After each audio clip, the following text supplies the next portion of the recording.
Once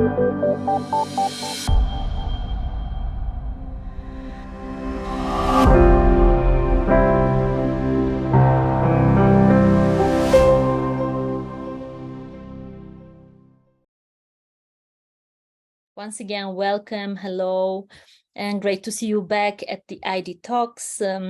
SALTO Inclusion and Diversity Resource Center and the Mental Health in Youth Work project jointly announced 2023 as the idtalks Year on Mental Health. And in this spring, the spring edition goes under the motto of Understanding Mental Health. Today, we are meeting for the third time in this season.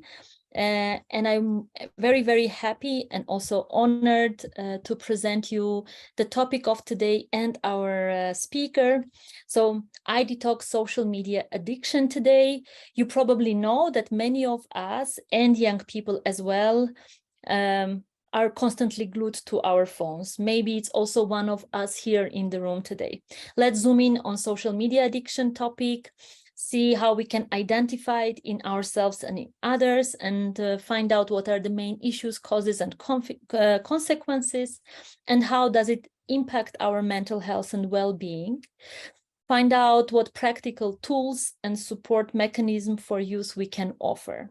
And to talk about this today, our guest speaker is Katja Mankinen from Suspend Foundation from Finland. She's a recent graduate from psychology department and studied psychology in University of Eastern Finland, and has also been volunteering for quite some time with Suspend Foundation's Limitless Social Media program in Finland. She's interested in digital gaming, social media through her own experience and studies, and in the future hopes to raise awareness considering digital addiction and support treatments as part of public health care. Katja, I know there is much more you could tell about yourself, presenting yourself. So now I'm passing you the floor. And yes, let's stay tuned. Thank you very much, Anna, and hello, everybody. Good day. I hope you're doing fine there, wherever you are joining today for this session. I don't really know what to add to that introduction of myself by Anna at this moment. It was pretty thorough at this point. And probably one of the reasons why I'm here talking about this subject today is because I have been volunteering through Suspend Foundation as a peer mentor for other young adults who have some issues with social media or experience social media as problematic in their daily life. I can briefly mention here that I have held or guided these kind of small meetings for young adults who want to discuss about themes considering social media and its problematic nature. In these meetings, we have had some kind of activity which we are all participating first. For example, we've tried aerial yoga, and we've tried escape room games, and what else? We've been visiting museums and have had tours there. And after these activities, we typically have some snack or eat something, and also discuss about a theme, some theme which is related to social media and its problems. And I've also been in this digital detox retreat, which is a concept held by Suspend Foundation. I've been in this retreat twice. First time I was a typical participant, and for the second time I was attending as a peer mentor, since I had my volunteer training between these retreats. And that's something I'm probably going to get into more with my presentation today. As mentioned, today we are talking about social media addiction. And in the next slide, there's information about the content of this presentation. Before I get into the theory part of social media and the addiction side, we will have a little test here. What I want you to know about the test is that it is an official test for finding out whether you have a problematic relationship with social media. This is a test I've been using in my own work as a study psychologist in University of Eastern Finland. And this is some test I have on a flyer, and I give it out to my clients if they mention that they think they might have some problems with social media. The test is a really good discussion starter as well, so that's why I want you to take the test soon. But more about the content, I want to remind you that Digital Detox Retreat is basically the main thing I'm going to focus on with my talk today, and about from my point of view and how I felt it helped me and my problematic social media use. And at the end, I will also share a few tips and ideas to you all about how to start a conversation with someone you assume might have problems with social media or even addiction type of behavior with social media. And then I also share with you some concrete actions, some concrete ways to limit the use of social media in your daily life. So first, let's get to the test. And the test has 10 statements, and you can answer yes or no on every one of them. And be as truthful as you want. Remember, this is an official test. This is not used widely, at least not yet, in testing whether people have social media addiction or problematic social media use. But this can be sort of an eye-opener to your situation.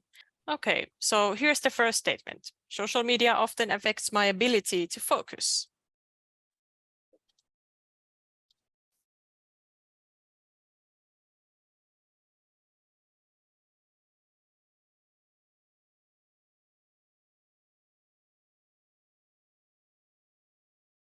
Okay, seems like half of the people, 1/3 of the people are answering no, and 2/3 are answering yes to this statement. Okay. And I don't think this is too surprising, as at the same time, social media typically affect our ability to focus if we use it a lot. It sort of overloads our brain, and in that way makes focusing on other tasks or long, difficult tasks almost impossible. Okay, maybe we can move on to the next one.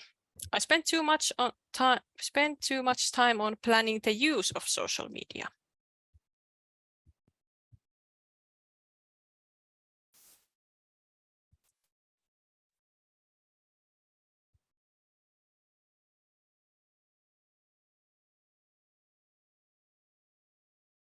Okay, so the majority seems to answer no on this one, but still some are answering yes. I just wanted to ask, what do you mean by that question? Because it's not clear to me. Okay, so if you notice that you are planning the way you use social media, or that social media is sort of affecting your thoughts when you're not using it, for example, you might think that if I want to take a picture of something today to post on social media, even though you're not on social media right at the moment. So if you notice that you somehow are planning your use of social media, the way you use it, what you do on it daily, that's where you, yeah, then you would answer yes in that case. But yet so far, majority is answering no, and some are still answering yes. Okay, this was somewhat surprising maybe to me. Third one, people close to me often comment my social media use out loud. And this is something that if they comment it in a negative way, that you are using it too much, you are on your phone too much, why are you on your phone again? If you get these kind of comments, it can be, those can be also, maybe you should take note on them. Why are those people commenting you using your social media? Even though it's not specific that how you are using it, but the time you are spending in it. And the majority is answering no on this one, and some of you answered yes. And fourth one is social media causes me feelings of inadequacy.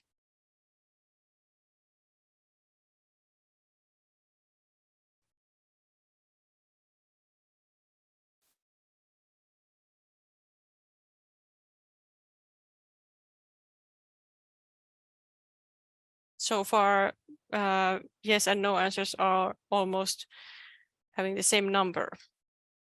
Okay, so it seems like this in this question, in this statement, yes answers are on the rise compared to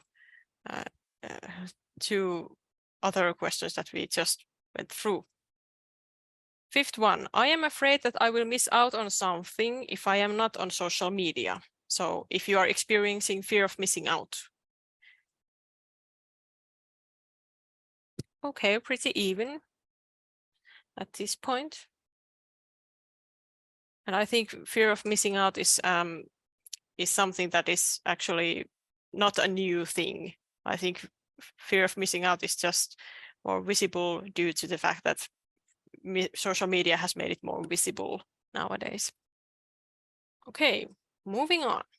I find myself escaping from difficult emotions or situations into social media. And the answers are 50-50 almost on this one. Social media is easily available. It's an easy way to escape difficult emotions and situations you don't want to think about, you don't want to face at that point. So this is completely understandable, I would say. I have repeatedly tried to reduce my own social media use. Okay, so far a bit more yes answers on this one. So a small majority have tried to reduce their social media use. Okay. And next we have a statement, my social media use has affected my performance in studies or work. Right, now it's pretty much even at this point. The no answers might win with this one, but okay. So a lot of you also have noticed that social media use has affected your performance. I become easily irritated or anxious if I do not get to use social media. And this is something that you can think about those times you have forgot your phone or been restricted from your phone and it's not under your control whether you use it or not. It has somehow been taken away from you, or for some reason you can't use your phone now. Maybe the battery is dead or something. And has it affected your feelings about not being able to use social media? Okay. I have been concerned due to my excessive social media use. I think this is the last statement we have here. And of course, if you answer yes, it doesn't mean that you think you, or no, it doesn't mean that you don't use excessively social media. This is just have you noticed, is it excessive, and are you concerned that it is excessive to you? All right, pretty much even, but a little bit more no answers here. Good job, everyone. You have completed this tiny survey. The idea of having yes and no answers with this survey was that the more you answer yes, the more likely you might want to take a look at your social media use. You probably, I don't know if you kept on track with which statements you answered yes to, but the amount of yes answers you gave is the, I think, the thing in with this questionnaire, that if you answered yes many times to many statements, maybe there's something to think about and take a look at with your social media use. Okay, and let's start with the theory then.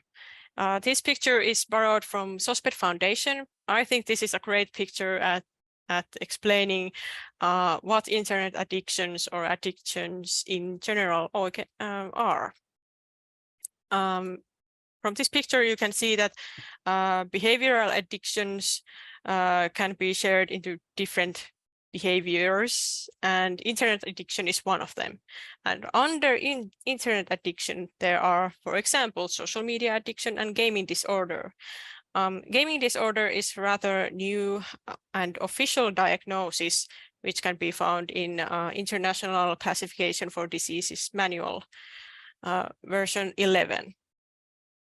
This means that in the future years, public healthcare systems around the world are supposed to be able to offer treatment and help for gaming disorder.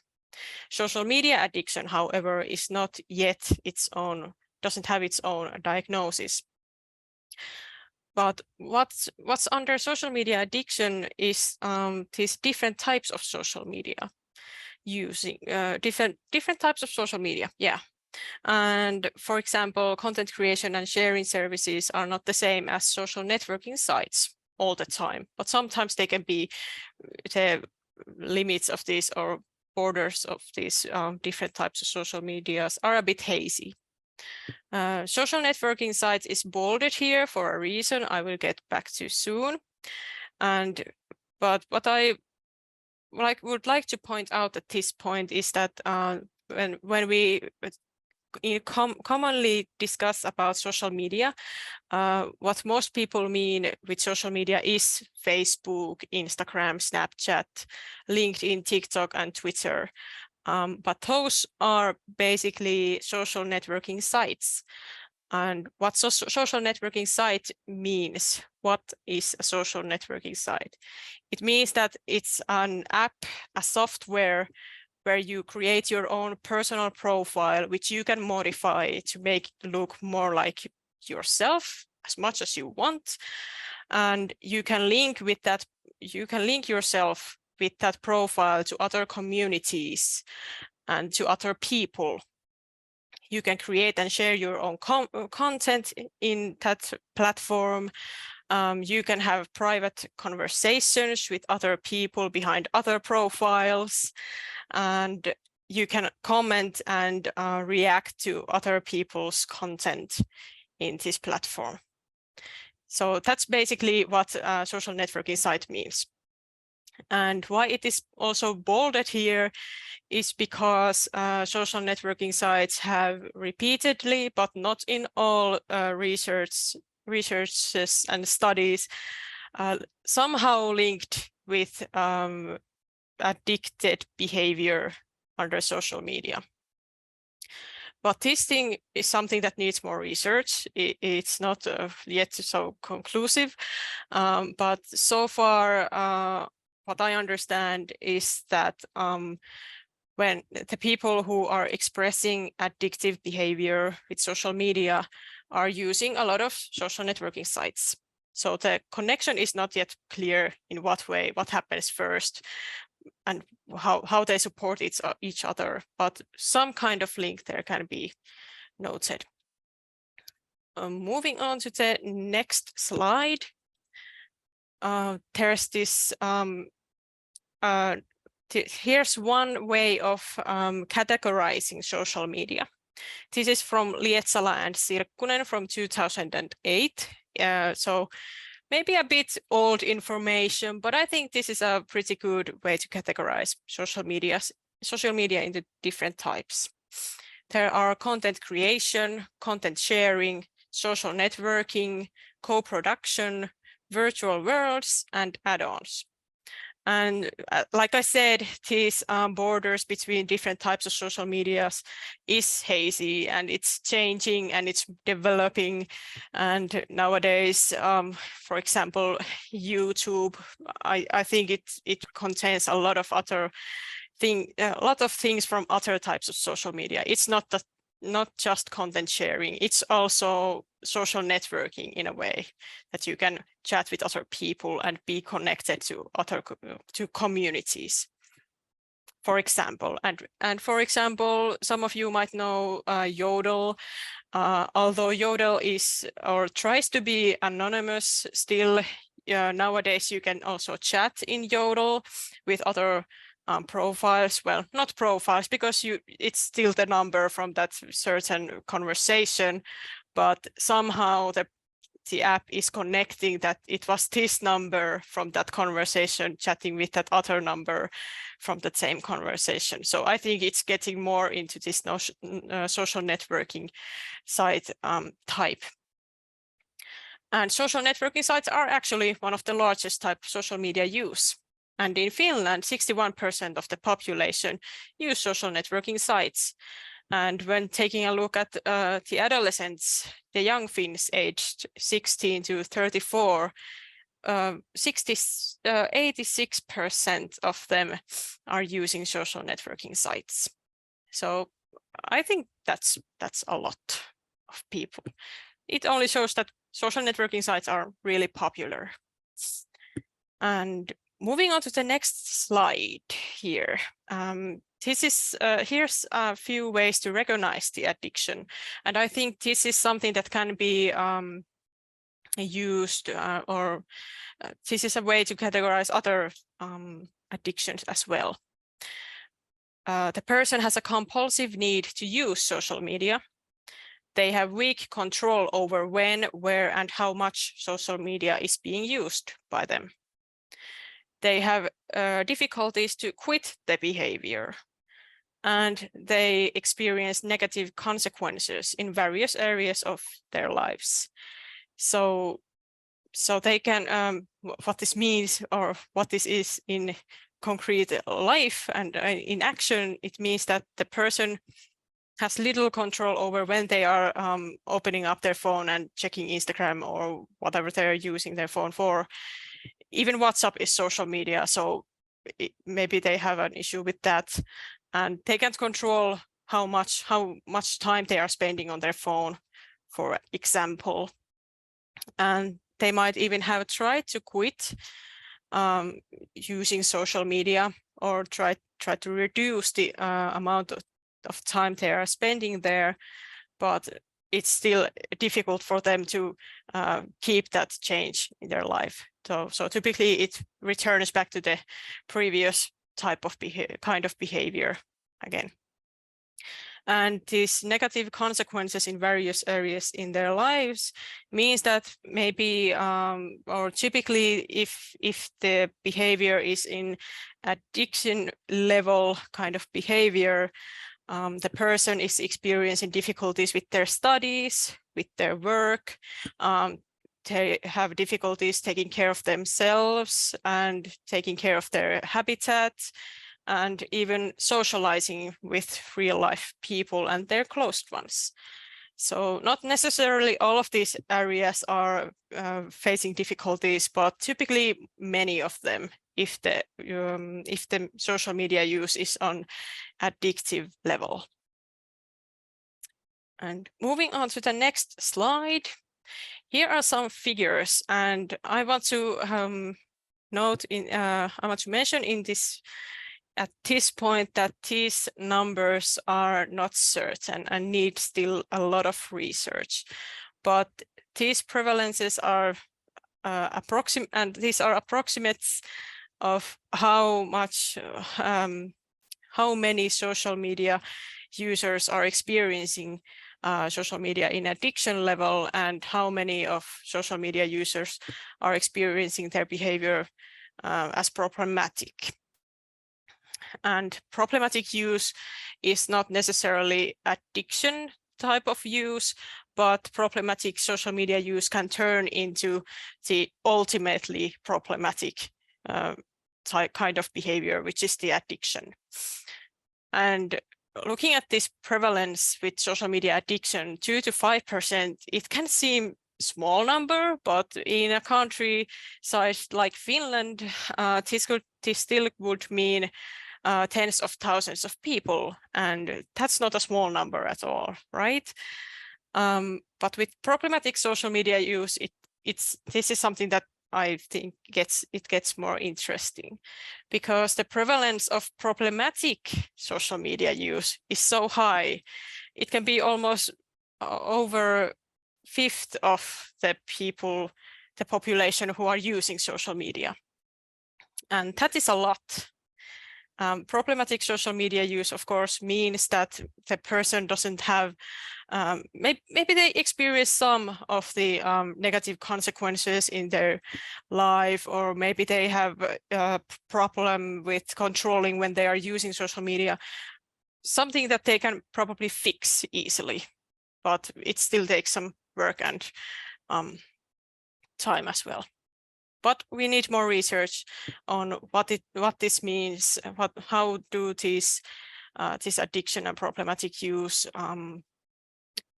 how they are experienced in other countries, and even more information about Finland's situation as well. Okay, let's move on to next subject, which is digital detox retreat. And SOSPED Foundation has held these retreats now 4 times, once a year, typically in August, and the 5th one is coming this year. What a digital detox retreat is, it is a 4-day psychoeducation intervention for young adults aged 18 to 29, who seek help to control their gaming or social media use. And like I said, I've been to this retreat twice, first as a typical participant due to my social media use. And for the second time, I had my volunteer training completed, so I was able to join in as a peer mentor. So like a older sibling there, watching over the other participants and making sure everybody's okay and having someone to talk to. Participants for the retreat camp are selected based on their written applications, and I want to underline at this point that this intervention, this retreat, is free of charge for the participants. And I think that's the important part in this whole concept, because it can cost hundreds of euros to join in without it being paid by the foundation. The program of the retreat consists of lectures, group assignments, supportive discussions, leisure time, and outdoor activities. And these were shared to and scheduled to different times during this 4-day intervention. But I would say this schedule wasn't tight at all. It had enough free time, and yeah, it wasn't tight at all, and it felt like we were young adults attending a summer camp, just like kids tend to do at summer on their summer vacation. So it was really relaxing at the same time, even though we were discussing these difficult tasks, difficult issues. For each day, we had a specific theme. The themes were theory, technology, emotions, and behavior. And I think these themes were really important, because they, and the way we started from theory and technology part, making sure that everybody knows what's happening, what is this thing I'm battling against, and then realizing and discussing about our emotions and how does this technology make us feel, how has the information about the technology and the theory behind this addiction kind of behavior make us feel, what do we think about our own behavior.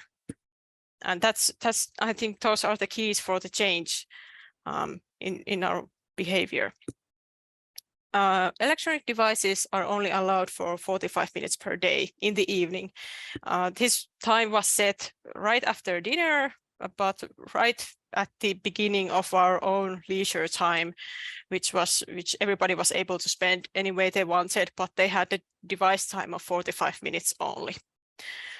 And when we didn't have our devices all day, all night around us and distracting us, I think that it made it much more easier to have those difficult conversations and really get into getting to know each other and know our own issues and problems and the way we are dealing with them and the way we want to deal with them. It also made me realize how I want to spend my own time.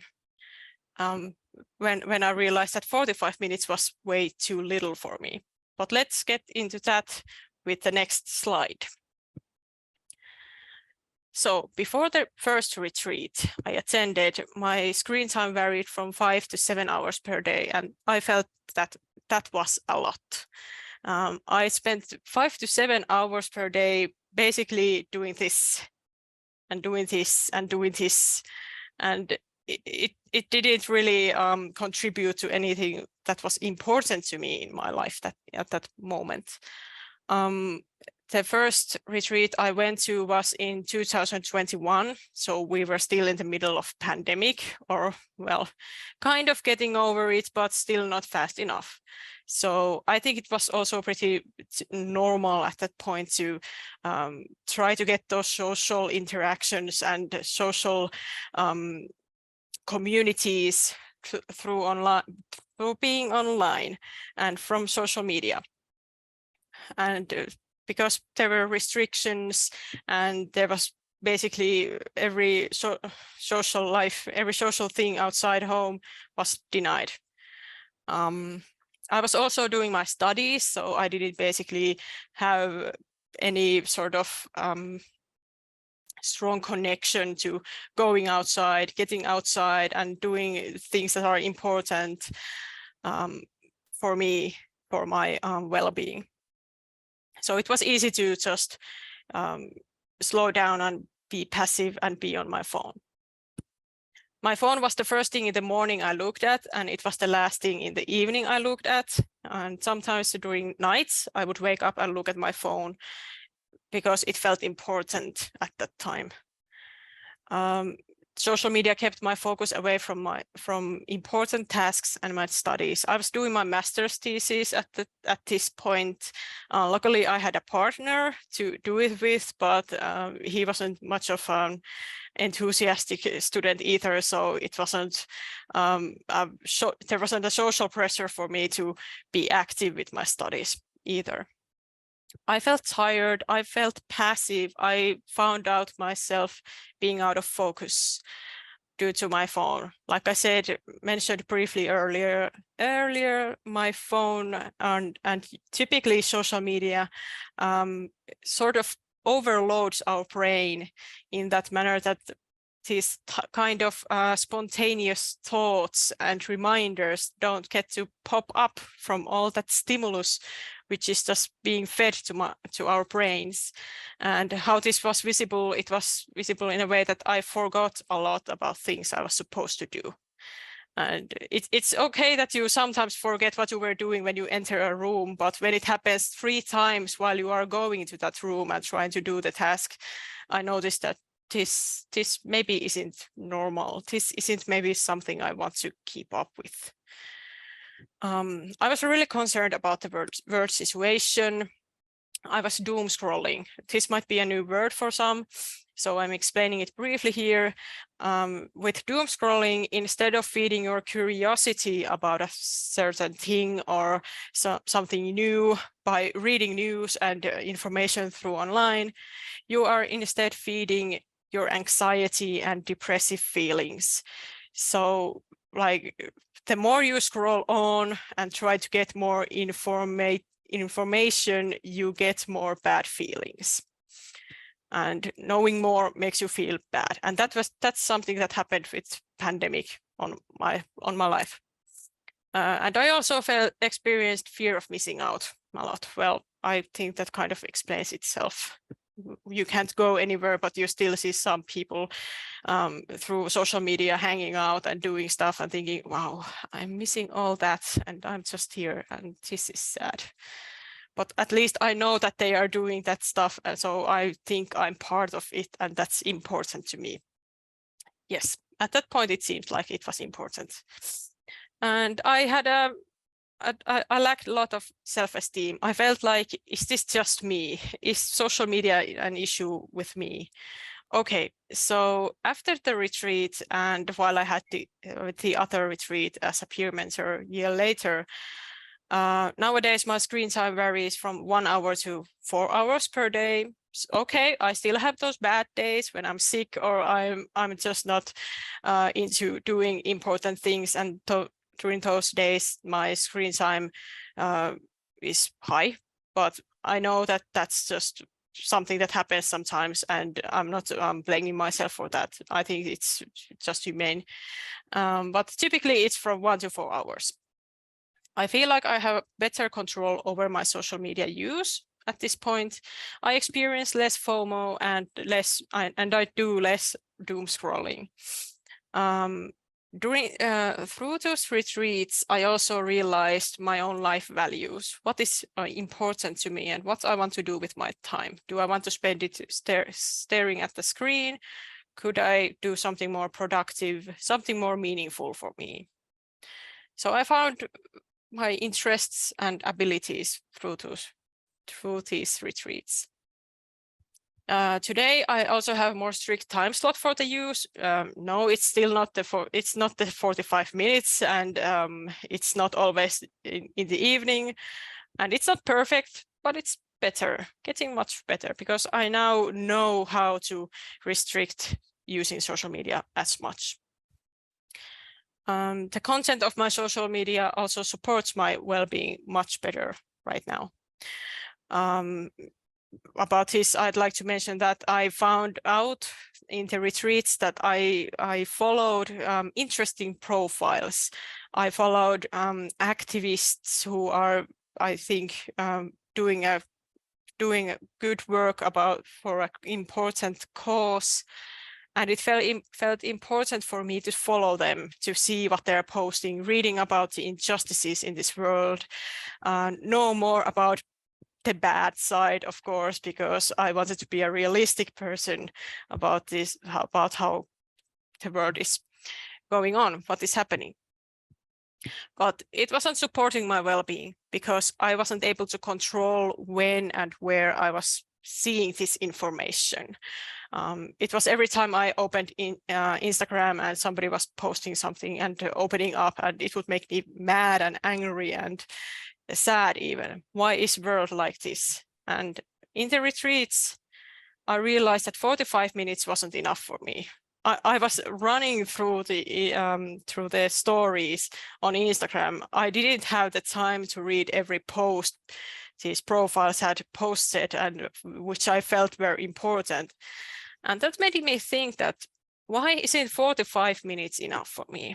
If I just didn't have enough time, should it be enough? And when the time was limited and I was running through the stories, it made me also think, are these profiles I'm following that important if I'm just trying to get through them because the social media app is telling me that it's a good thing when you get through them, because then there's not that colorful circle around that profile picture, and that's the reward for me for just tapping through the story, even though otherwise it would have been very meaningful and important maybe. And then I wanted to think about the content in my social media, and can I control it? And can I control it when and where I'm seeing that content that sometimes makes me angry or sad? And also it made me question the profiles I was following. I'm not getting paid to use Instagram or Facebook, and I'm not paying anyone for using it. So for free, but using my time, I was making myself angry and sad, and sometimes really just feeling really bad for a whole day, just because I saw something on Instagram. And that made me think, wow, okay, maybe this is something I should take a look at. And from the pandemic, I totally learned that doom scrolling is something that I experienced during the pandemic, but that's something I learned afterwards. When this new crisis and difficult things happened, for example, the war in Ukraine, I immediately realized, okay, I can't do this again.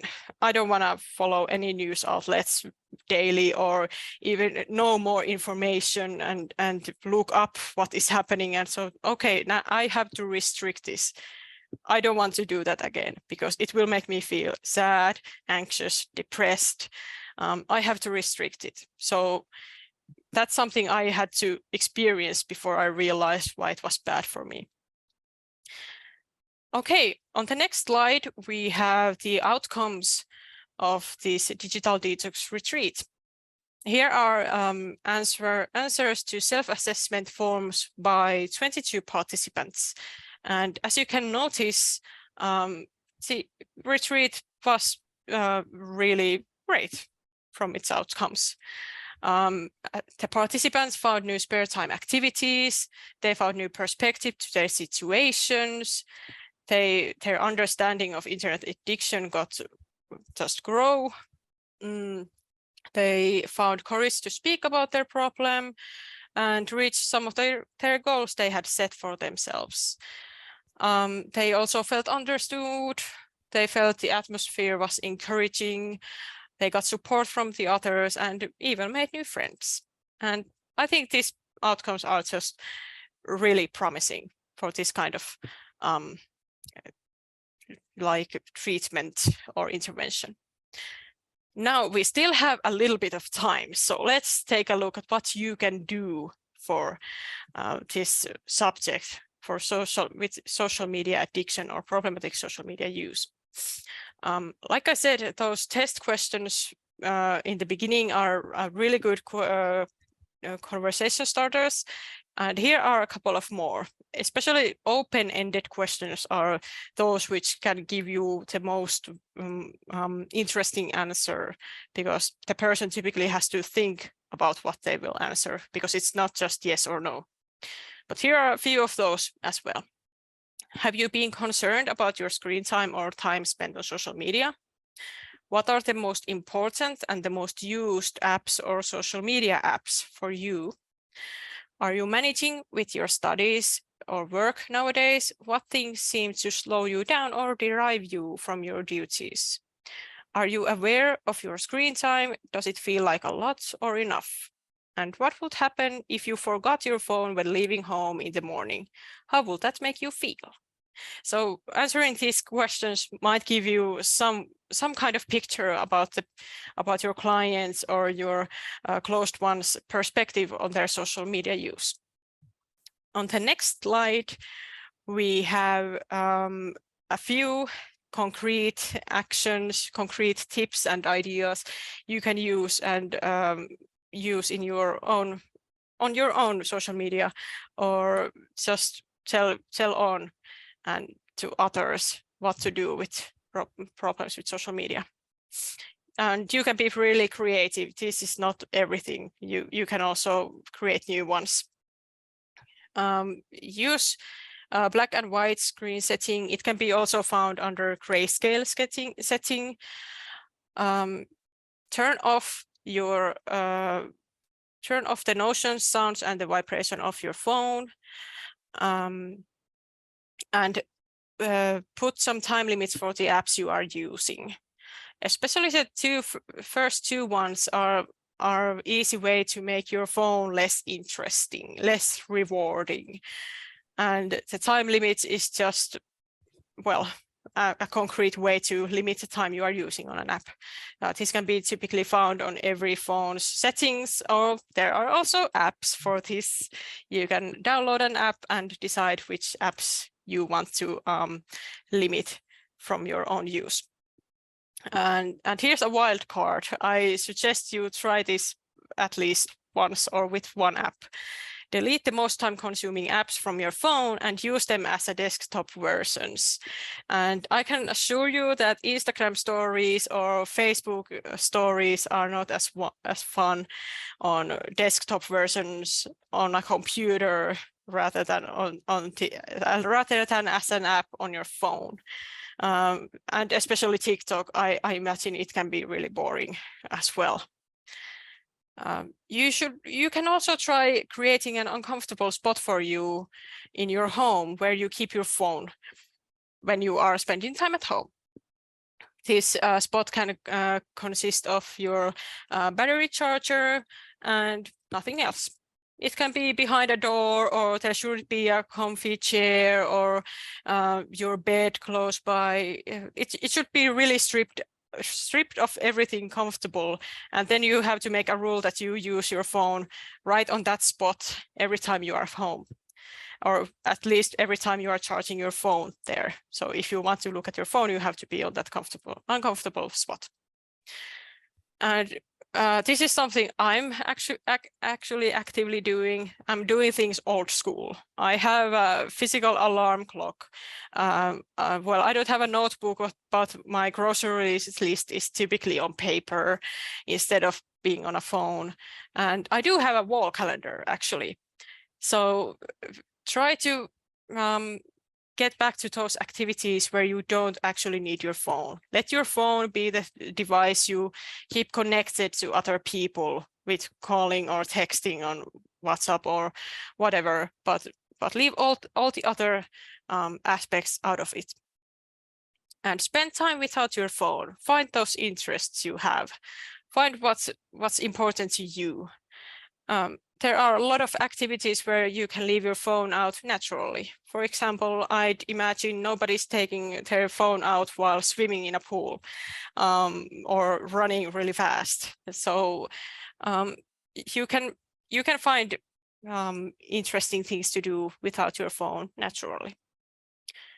And then we have the last slide where I only have put up this link to Limitless Social Media Programs site.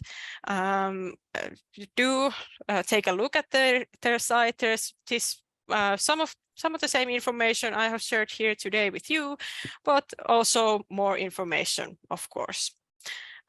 Thank you. This has been my ID talk for SALTO today. Thank you so much, Katja.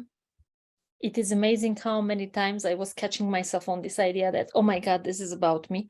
And I can imagine for many of us, it was eye-opening, a little bit alarming maybe, and uncomfortable, but maybe this is good to feel a little bit alarmed and uncomfortable to start doing something about it. So thank you very much.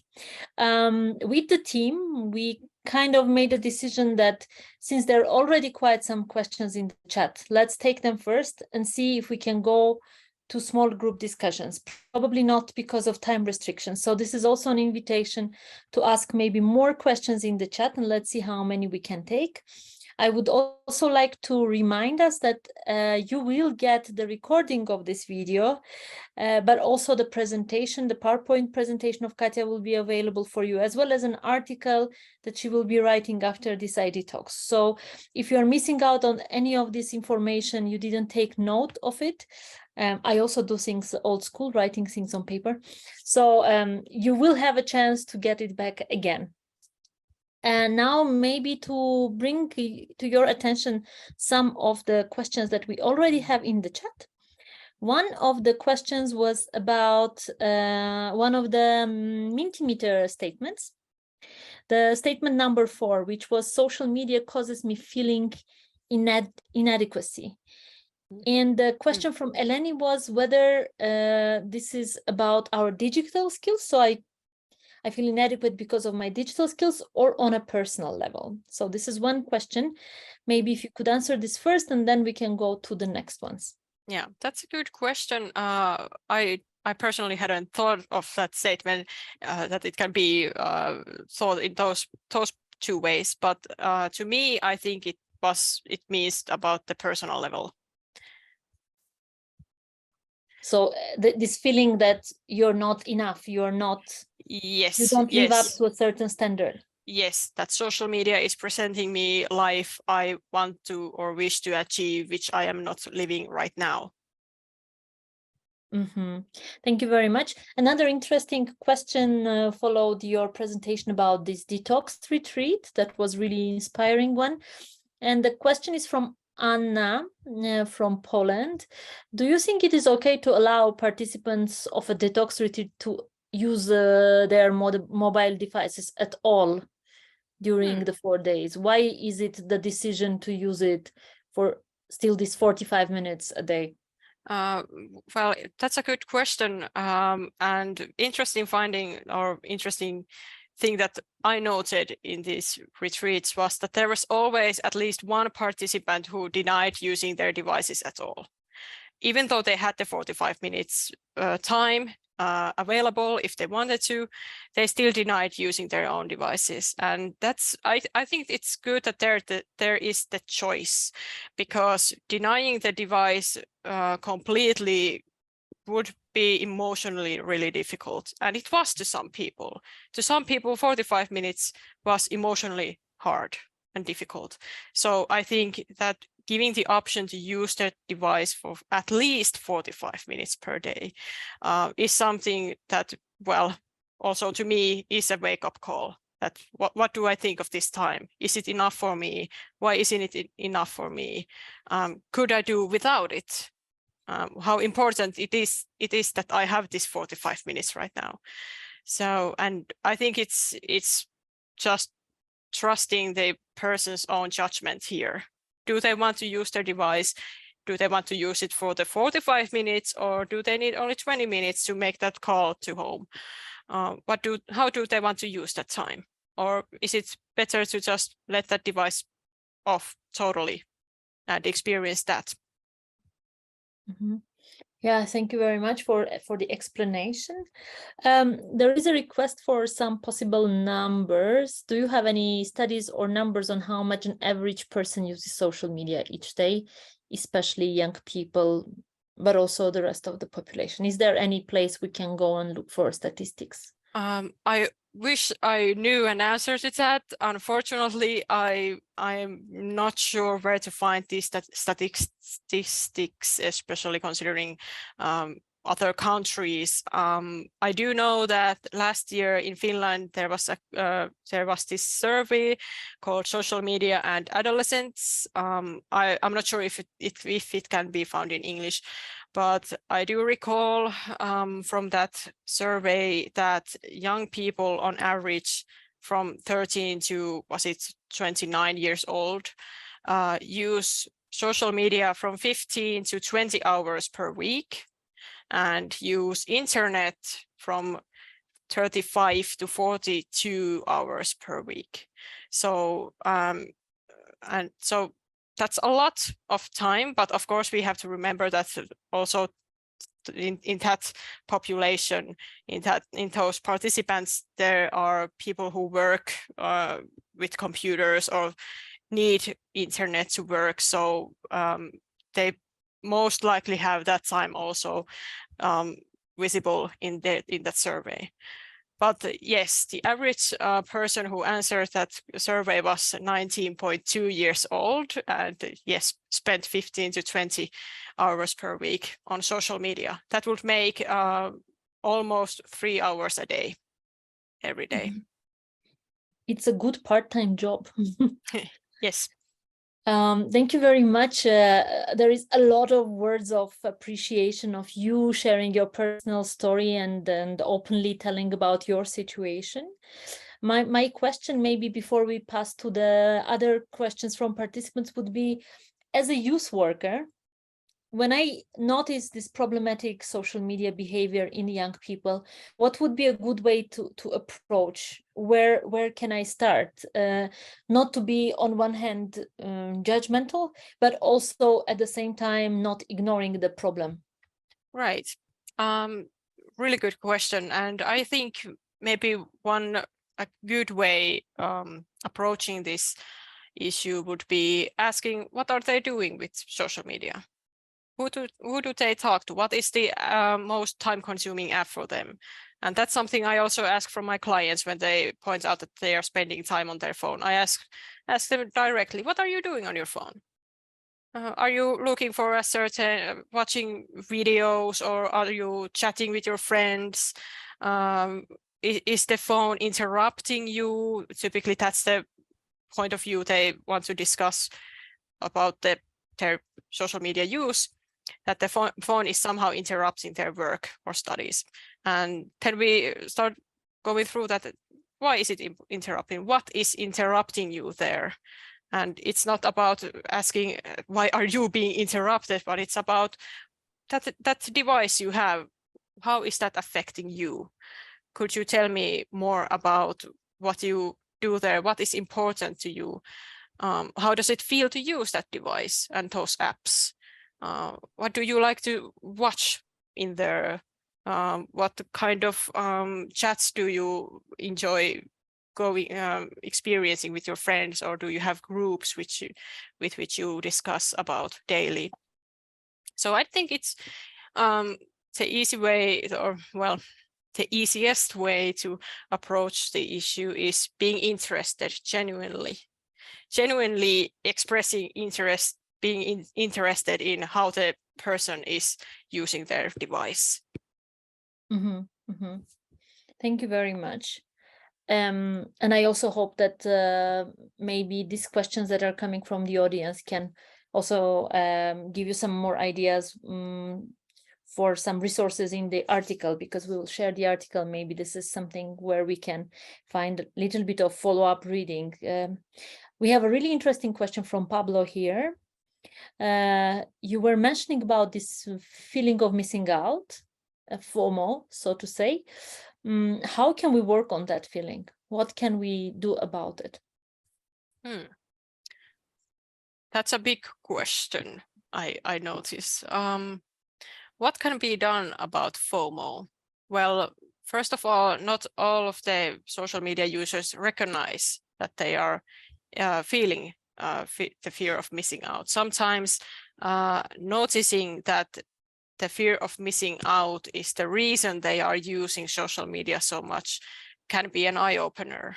And this is something actually what I have noticed in the meetings with adolescents, that some participants has mentioned that when we discussed about fear of missing out, that okay, now I actually realize why I am spending so much time on my social media, or why social media is so important to me. So what can we do about it? Well, I think being informed about the issue is the first step, especially knowing what the FOMO is. So FOMO consists of, I think, a bit different aspects of what are we fearing, or what are we afraid of being missed out on. And one question also, that one thing that made me realize I'm experiencing FOMO was that it felt so important to know what other people are doing, and somehow knowing what my closest circles are talking about, and what kind of maybe even inside jokes they are making, that it was important for me to be up to date with those as well. Yeah, I don't have a straight or short answer to what to do with, how to deal with social media, what to do with it. But I think it's important to make it visible. That if social media is important to your client or your customer, because otherwise they won't know what their friends are doing, and they can't feel that they belong in that group. That should be something I hope you grab onto and discuss about more. Why is it why is social media is probably the only way the person might see that they can be connected to other people. There was an interesting article about this in Finland recently, where if I recall correctly, it was mentioned that because it's so easy, because it's so important to be in social media and through social media connect with other people, that adolescents and children won't even leave their houses to communicate with other people, because it's so important to be on their phones, because it somehow is collectively important. And that's why there's no easy answer to this, because I think it should be handled on a much larger level. how to make something else more important than social media and phone. What can be interesting outside being online? What can be interesting offline? And how can we get adolescents and children interested into that kind of behavior, that kind of connection more than using their phones? As you were talking, I felt like this also has to do a lot with young people's, and especially adolescents' self-esteem.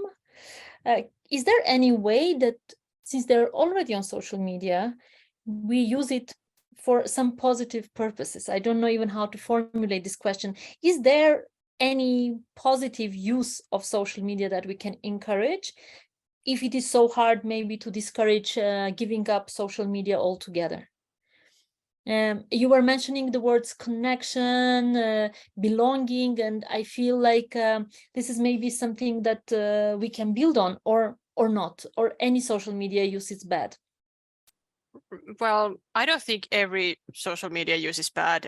I'm not advising you to drop out your phones and never use Instagram or Facebook again. No, of course you can use it, and of course, if it's important to you, you also maybe should use it. If it benefits you and your social life, your daily life, the things that are interesting to you, maybe you should somehow you still be able to use those apps. But it is still a good question that, well, yeah, we don't yet know where the limit is. When does it really become a burden instead of being beneficial social media use? That's really hard to, at this point, also to make that specific line between these two. Also,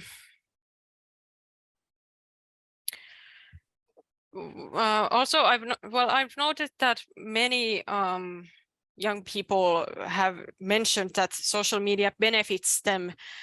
It's not just being in connection with other people, but for example, young adults find out that they can find new study skills or new study techniques, good recipes, maybe some beauty information from social media. So they are also using social media as a way of getting know more information, getting informed about new things.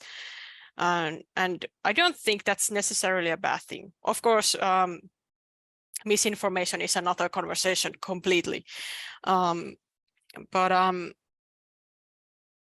Yeah, a good question, difficult question. I don't have a strict answer to that either at this point. Thank you very much, Katja. We have a hand, and Terry would like to ask a question. So good to see you back, Terry. And don't forget, everyone, to take care of the poll and answer the poll. Please, Terry. Hi, Katja. I found your presentation it's very good. I think one of the things is you're talking from the heart, and one of the things that I'm really important about is I work in high schools with young people, and one of the things that is very difficult for young people is the soft skills, talking, being able to communicate, being able to the life skills.